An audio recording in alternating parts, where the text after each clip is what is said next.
Good morning. Welcome all of you on Wednesday, the seventh week of Easter, the last week of Easter season. We are reading the chapter 17 of the Gospel of John, and we had already said that this is in a form of a prayer. It's called Prayer of Jesus, High Priestly Prayer. Let us listen another part of it.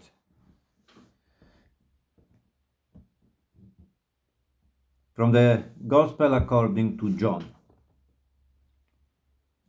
Jesus raised his eyes to heaven and said, Holy Father, keep those you have given me true to your name, so that they may be one like us. While I was with them, I kept those you had given me true to your name.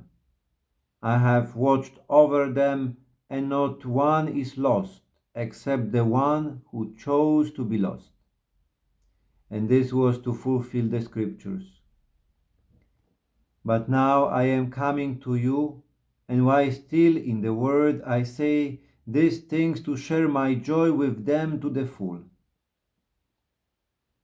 I passed your word on to them, and the world hated them, because they belong to the world no more than I belong to the world. I am not praying for the world, but for those you have given me, because they belong to you. All I have is yours, and all you have is mine, and in them I am glorified. I am not in the world any longer, but they are in the world, and I am coming to you. The Gospel of the Lord. Once again, very rich passage. I mean, the first line, what I read, I'm reading from the lectionary. So it is what it will be proclaimed on the masses. So this is starting line. Jesus raised his eyes to heaven and said. Of course, it is the line from first verse of the 17th chapter. It is not repeated here in the scriptures. It's put just in the lectionary to remind the context. It is just the first line in the beginning of the chapter, and then there is the whole chapter of prayer. It is not that every few lines Jesus is again raising the eyes to heaven and say something, and we will have this line just saying this as an interest on Thursday and Friday, but it's just in the beginning of the chapter. Here we see that Jesus Christ is praying for his disciples. One thing is underlined is freedom. That Jesus Christ, look after those who have been called, those who have been chosen, that no one is lost unless you choose it. That there is in us freedom to such an extent that I can say no to God. It is not, we have to understand that very carefully, because many times, because of my sin, my kind of autopilot saying no. That I won't do good, but I do evil. And this is not about this. Here he's saying, something else. That every time if I really reject the grace, then the Lord will respect me. And in that aspect, he will not force anybody to be in heaven if they don't want to be with Jesus Christ. But certainly he will do everything and that we all arrive there, even the most stubborn from among us, which is in fact all of us, because we all have been marked by the original sin Then he's saying that he's praying for his disciples, that those who are in the world, but they don't live according to the standards of the world.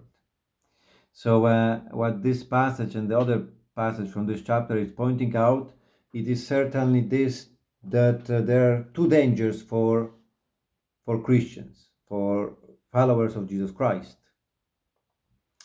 One, it is to be like the mentality of the world.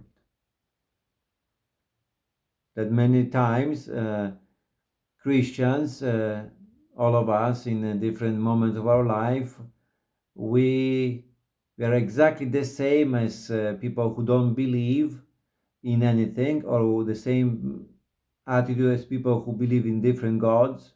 The difference between us and them, it is many times that we go on Sunday to the church, but we worry the same as the others. We are attached to money as the others. We think that strength comes from the position, from education. We say that health is the most important. I mean, many times we have the same standard as the world, the mentality of this world, and Jesus Christ is pointing out that we are not to be of this world, as Jesus Christ was not of this world. That we have a mission, that we are called to have this spirit of Jesus Christ in us, that there is also a destiny for us. Our true home is in heaven, that we belong to different reality, that here in this world we are just living as pilgrims. It's a journey. So we are not of the world, but we are living in this world. So another temptation would be to try to escape from the affairs of the world, thinking that, I mean, let them do whatever they want. I will have my little Christian cities or Christian villages or Christian country. The other can be pagan, they can do whatever. And to withdraw from the society. It is also not what is intended. It's true that many times we might have moments of life when needed, that I can withdraw myself from the society for a time to be strengthened, to be nourished, and then to come back strengthened. But to see that Christians, they were always living in the society like anybody else. They didn't have, particular dialect. They didn't have particular, clothes.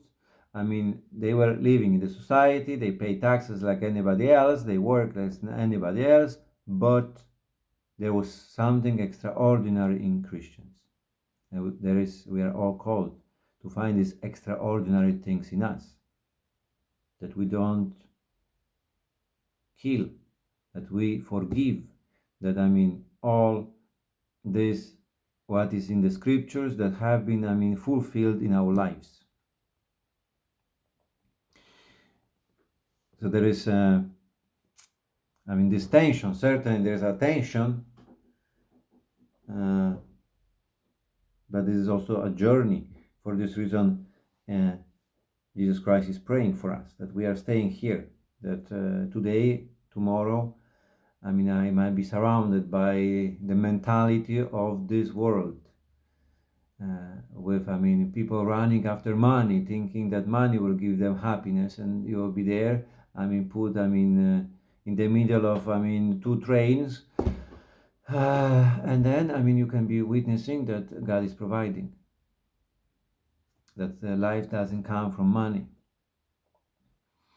I don't know, that's just an example, but we are all to be in the world, that we are in the world, and in order to glorify the name of the Lord.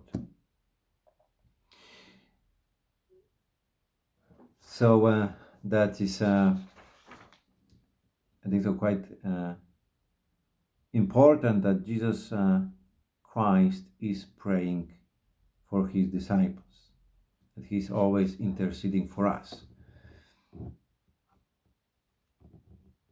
As it was in that historical moment when Jesus Christ prayed, it is also true today. Jesus Christ is in front of the Father, interceding for you and for me. Have a great day. God bless you.